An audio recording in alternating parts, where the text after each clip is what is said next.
Tout le monde était d'accord. L'ambiance au séminaire était incroyable et on a collectivement décidé de mettre en place des retours d'expérience après chaque projet, de mettre en place cette fameuse réunion de coordination du lundi.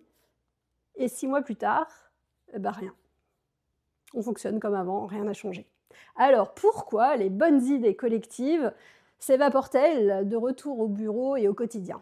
Aujourd'hui, je vous révèle pourquoi ces bonnes idées échouent à devenir réalité et comment faire en sorte qu'elles se mettent en place pour de bon sans que vous ayez à faire la police derrière chaque collaborateur. Je m'appelle Valérie, j'interviens auprès des directions pour les aider à supprimer les non-dits, les tensions, les burn-out, enfin tout ce qui plombe la productivité au quotidien de votre équipe.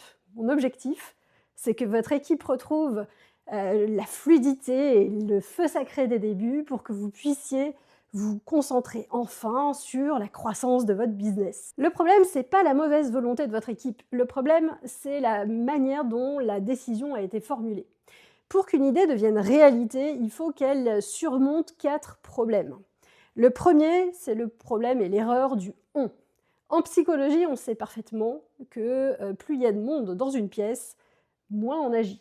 C'est l'effet témoin.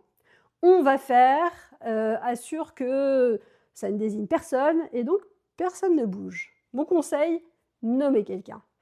Au lieu de dire « on va faire », dites « Julie est gardienne du rituel ».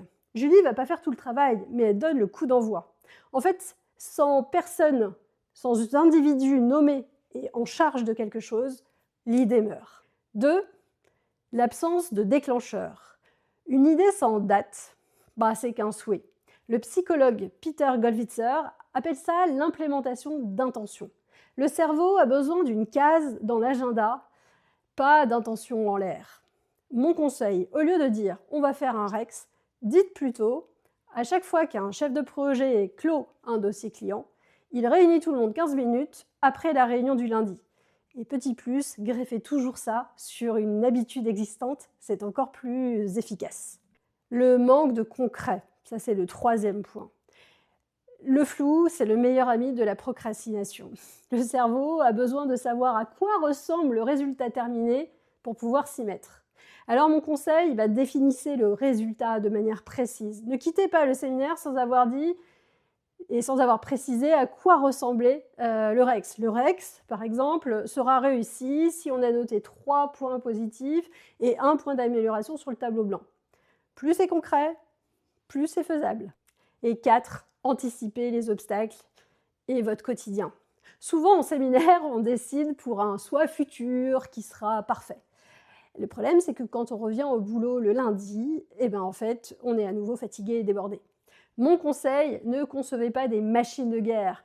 Restez court, restez simple et anticipez tous les obstacles. Par exemple, que faire si Julie n'est pas là? Si vous avez pensé à tous les obstacles, votre habitude ne se cassera pas. En résumé, pour qu'une bonne idée collective devienne réalité, il faut 4 éléments. La première, avoir défini un responsable. Qui est responsable de ce projet? En 2, avoir défini un déclencheur, c'est-à-dire avoir calé ça dans le temps. Quand est-ce qu'on le fait? Vous pouvez le faire sous la forme si événement, alors action. En 3, avoir défini le produit fini. Ça ressemble à quoi une réussite en 5 minutes? Et en 4, avoir prévu la parade. Qu'est-ce qui risque de nous faire échouer? Voilà, je suis super contente de vous avoir partagé cette astuce concrète et j'espère que ça sera utile pour vous. Si ça l'est, écoutez, je vous propose 2 actions. La première, c'est de mettre un petit like sur cette vidéo.